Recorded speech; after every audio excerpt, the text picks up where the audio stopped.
there's more to their family and more to themselves than meets the eye.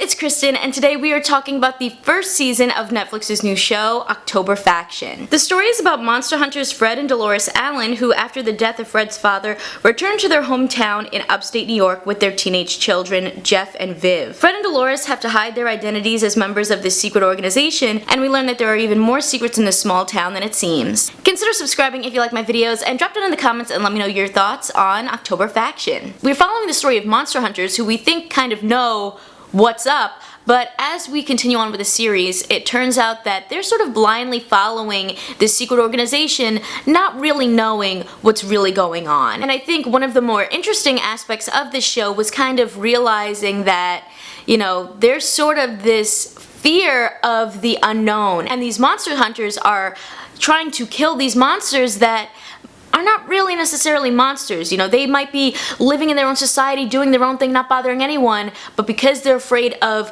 you know, the potential magic or the potential harm that could come to them, they're attacking these people who aren't doing anything to them. That's something that I thought was really interesting, because we're following these people that we think are the good guys, and then when you see who they're up against, you realize that those people are actually not bad either. It's kind of like these two warring sides of people who just don't understand each other. We're also diving into the story of these two teenagers who find out that there's more to their family and more to themselves than meets the eye. That's just something that I think that they could have gone a lot further with. There were some times where it felt like they were holding storylines back because they wanted to sort of like shock you, but you know, the storyline, even though they would kind of gloss over certain things, it was kind of predictable. So I sort of had certain ideas of what was going to happen as I was watching with, you know, these teenage twins that we're following, or this mysterious guy with a robot eye. You know, there was something very predictable about where the story was going. There were also some times when the story just felt like it moved too quickly. Like, we're following the character of Geoff, and he develops a new crush on someone, and it's sort of like over the course of a few hours this guy becomes his boyfriend, and it just didn't feel very realistic. You know, like, I think that they could have spanned this story over several weeks.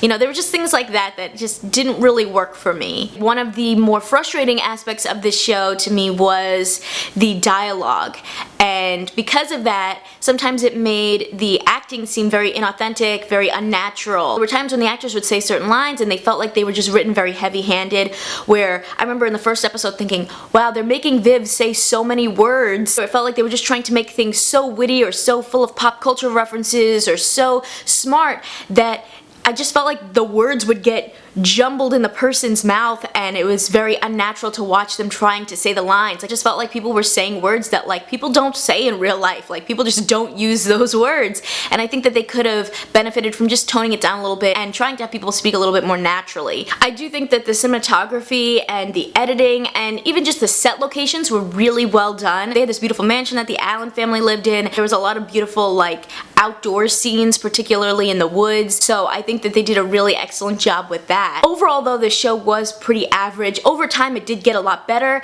In fact, episodes 7 and 8 and towards the finale, I think, really picked up and kind of got me hooked, and I was like, okay, this is what I want to see more of, especially when we're following this character Alice's storyline, kind of revealing all these big truths about the Allen family and their teenage twins. That is where the story really got interesting, but it is unfortunate that it takes that long to get into something really exciting. You know, episodes 1 through 6 do feel really slow. At times I was thinking, could all of this have fit into maybe the first 2 or 3 episodes instead of dragging it out throughout most of the season? Will people want to wait that long and watch a show that long to get to that moment is the question, and I don't know if that's really sustainable. I do think October Faction was an interesting premise. I don't think it 100% worked. Over time the episodes did get better, but I think the script wasn't 100% there. Because of that, it sort of made the performances not as believable as they could have been. I think they just could have gone a bit deeper with this show. Would I recommend checking it out?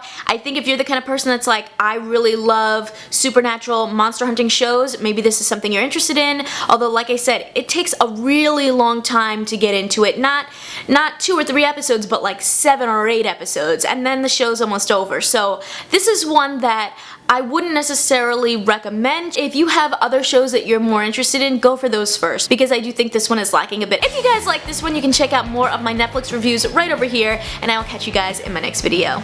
See ya!